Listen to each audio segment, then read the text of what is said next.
Presiden di situ. Kok lo nyalain gue sih? Ngegas mulu dari tadi. Kita udah kadung fakta. Sekarang kita dijebak. Hai guys, welcome back to my channel. Gimana guys kabarnya? Semoga kalian sehat selalu di sana dan semoga di awal tahun ini kita diberikan rezeki yang banyak and dance yang mengalir terus pastinya ya. Oke guys, para pencinta film dimanapun kalian berada, kali ini Mimin mau ceritain film Indonesia yang menurut Mimin nih, film alur ceritanya sangat out of the box sekali. Film ini berjudul Mencuri Raden Saleh. Oke guys, sebelum masuk ke filmnya, Mimin peringatin spoiler warning bagi kalian yang belum pernah nonton filmnya.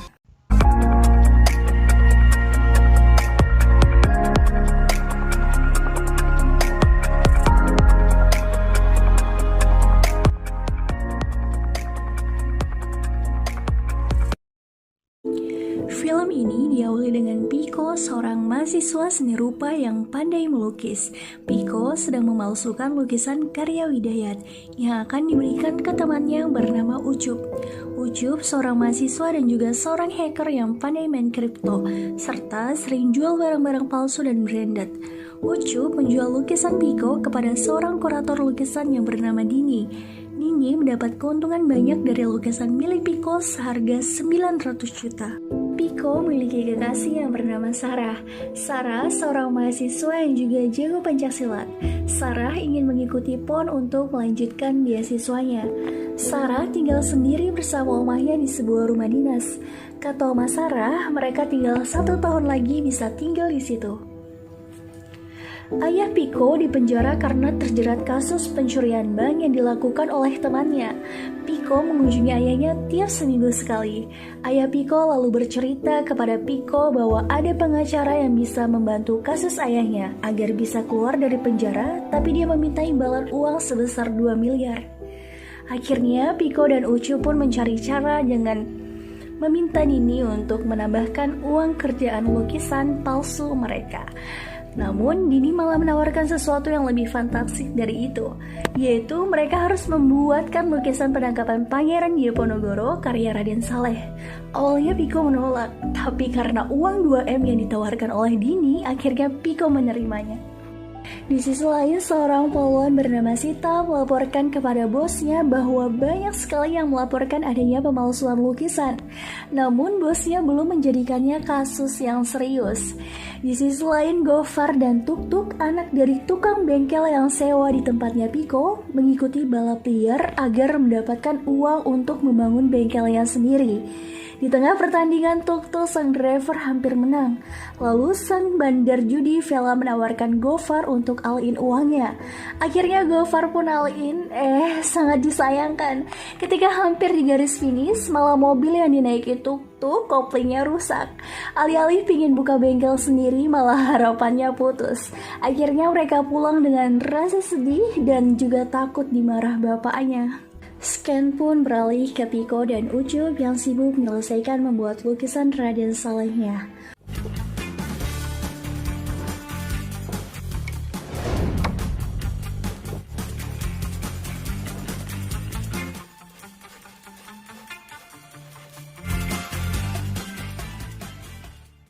Ucup yang kesusahan membuat pemanas suruhannya, Piko lalu menyuruh Gofar dan Tuk-Tuk untuk bantu membuatkannya. Gofar yang ahli mekanika langsung membuatkannya dengan cepat. Akhirnya lukisan Pangeran Diponegoro pun jadi. Piko dan Ucup senang sampai berpelukan. Tapi ketika berpelukan, Sarah datang dan memarahi Piko. Namun Piko menjelaskan Sarah bahwa dia butuh 2 miliar untuk selesaikan kasus ayahnya. Akhirnya mereka bertiga pun melakukan transaksi lukisan dengan Dini. Namun ternyata Mbak Dini tidak datang sendiri. Dia membawa Pak Permadi dan teman-teman. Lalu Permadi menawarkan kepada Piko tidak hanya mendapat 2 miliar, tapi 17 miliar. Dengan syarat mereka bisa menukarkan lukisan yang palsu dengan lukisan yang asli yang ada di kantor presiden. Awalnya Piko dan teman-teman menolak, karena mereka bukanlah pencuri. Mereka hanya hanyalah seorang mahasiswa yang mencari sampingan. Namun Pak Permadi mengancam Piko kalau tidak melakukannya bapaknya akan dihabisi oleh Pak Permadi. Mau tidak mau, dengan rasa kecewa, Piko dan teman-teman pun akhirnya melakukannya. Mereka diberi 500 juta dan informasi yang mereka butuhkan dari Pak Permadi untuk melaksanakan misi pencuriannya. Sampai di rumah mereka lalu menyusun rencana dan mencari informasi untuk mencuri. Namun mereka membutuhkan 2 orang lagi untuk driver dan mekanik yang handal. Piko pun merekrut Tuk-Tuk dan Gofar untuk ikut dengan mereka. Kebetulan mereka berdua juga lagi butuh uang untuk buat bikin bengkel sendiri. Akhirnya mereka melakukan aksi pertama mereka, yaitu mencuri data perusahaan logistik pengiriman lukisan. Mereka pun menyelip langsung ke perusahaan logistiknya secara diam-diam, karena tidak dapat data perusahaannya di internet. Akhirnya setelah susah payah mengambil data, Piko pun mengusulkan kalau mereka kayaknya kurang 1 orang lagi yang bisa melengkapi aksinya. Lalu Ucu pun mendapatkan kandidat itu, yaitu Vela, seorang bandar judi, anak orang kaya yang sedang gak butuh uang, hanya butuh eksperimen yang lebih. Lalu Vela melengkapi rencana mereka dengan menyuruh Tuk-Tuk dan Gofar melamar kerja di perusahaan logistik pengantar lukisan untuk mengambil data lebih lengkapnya dan juga agar Tuk-Tuk dan Gofar bisa menjadi supir yang mengantarkan lukisannya. Akhirnya Tuk-Tuk dan Gofar berhasil menjadi supir yang mengantarkan lukisan di sana. Mereka semua lalu bekerja sama. Gofar membuatkan Vela mesin asap untuk mobilnya. Piko dan Sarah mengecat mobil logistik palsu hingga mengubah nomor angka mesinnya agar sama dengan mobil yang asli. Dan Ucu mengisi semua data perusahaan logistik tersebut. Di sisi lain di kepolisian, Kapten Polisi bernama Arman menyuruh Sita untuk mengawal pengantaran lukisan. Keesokan harinya, hari di mana pencurian mobil dimulai, semua sudah siap pada posisinya. Vela pun menyalakan alat asap yang dipasang Gofar di mobilnya agar dikira mobilnya rusak. Sarah dan Piko siap-siap untuk mengganti mobilnya dengan Gofar dan Tuk-Tuk. Namun ketika akan mengganti mobil polisi, Piko menabrak mobil polisi yang ada di belakangnya. Setelah itu Tuk-Tuk dan Gofar pun panik, lalu mereka pun melarikan diri menerobos kemacetan hingga Tuk-Tuk menabrak mobil disusul dengan Piko yang menabrak mobil yang sama. Hingga mereka dikejar oleh polisi dan akhirnya semua selamat kecuali Tuk-Tuk yang tidak sempat melarikan diri. Ucup dan Vela sudah melarikan diri duluan di apartemen milik Vela dan mereka aman di sana. Sementara teman-teman yang lain masih dalam pengejaran polisi.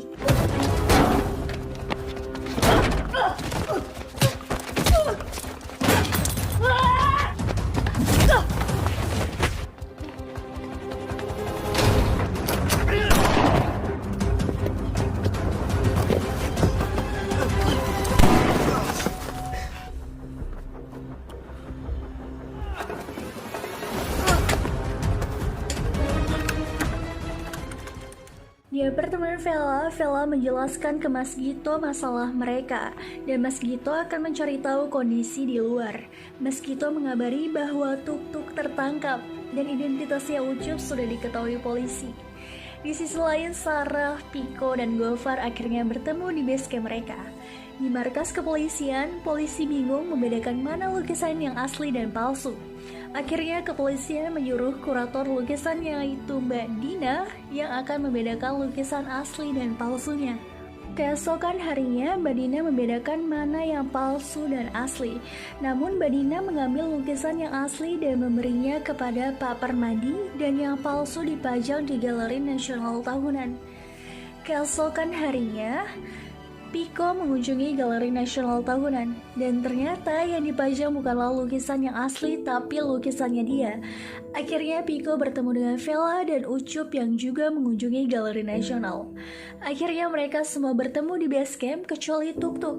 Gofar yang sahabatnya Tuk-Tuk akhirnya meminta teman-temannya untuk membuat rencana penyelamatan Ucup. Namun ketika sedang asik-asiknya bikin rencana, tiba-tiba Tuk-Tuk datang tanpa salam dan cuma bilang, Hai Nyet, Ternyata Tuk-Tuk dibebaskan karena dianggap cuma tukang supir biasa. Di sisi lain di penjara, Pak Budiman atau bapaknya Piko ternyata yang memberi rencana pada Permadi untuk mencuri lukisan Raden Saleh.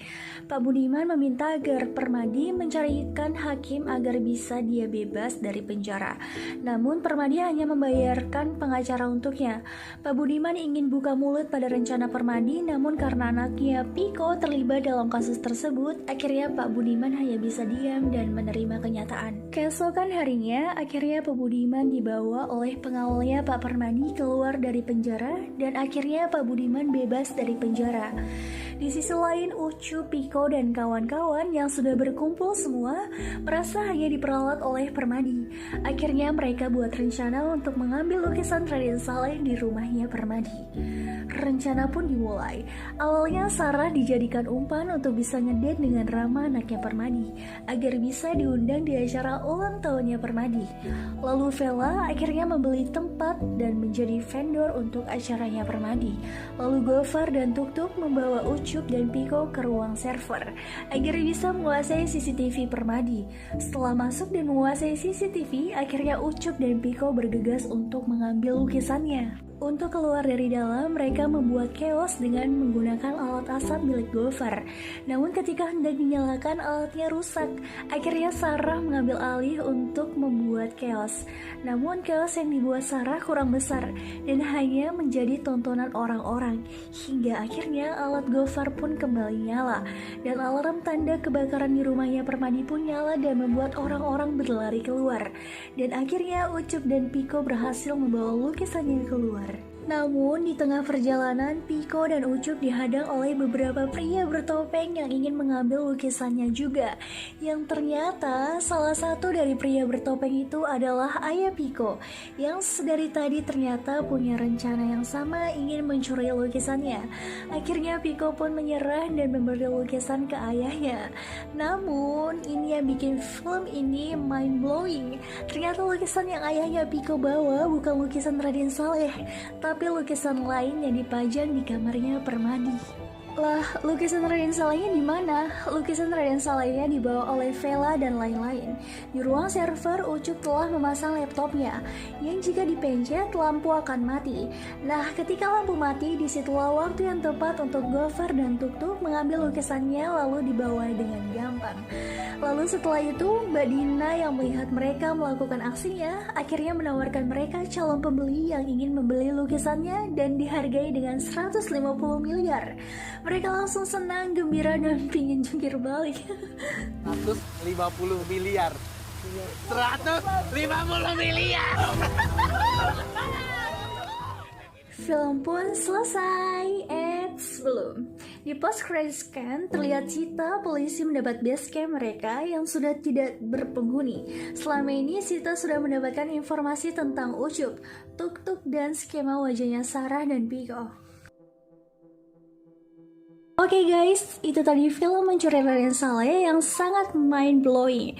Semoga saja film-film Indonesia kita bisa bagus-bagus seperti ini, dan Mimin berdoa semoga saja ada kelanjutan film ini. Dari post credit scan-nya sih ada, ya semoga Bang Angga selaku sutradara film ini bisa buat kelanjutannya lagi ya Bang. Oke, terima kasih semua, thanks for watching and see you next time.